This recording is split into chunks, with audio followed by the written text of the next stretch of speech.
Ez dakiz esan. Ara, hitzik gabe geratu naiz.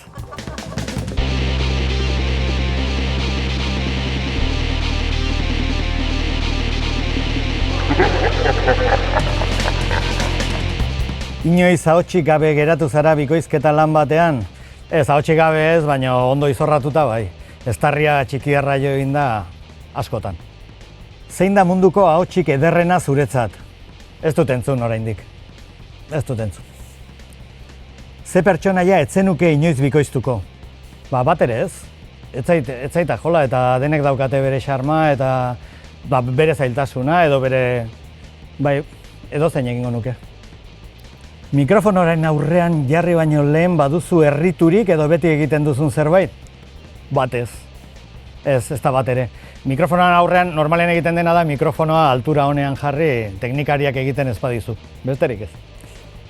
Inoiz ezagutu zaituzte ahotsagatik bakarrik? Bai, noiz edo noiz urte asko daramat eta batek baino gehiagok bai. Zein ahots jarriko zenioke Ameriketako Estatu Batuetako gaur egungo presidenteari? Mutu utziko nuke. Ea horrela zerbait irabazten dugun, eta ez dut uste. Amak esan bezala tente jarriko naiz.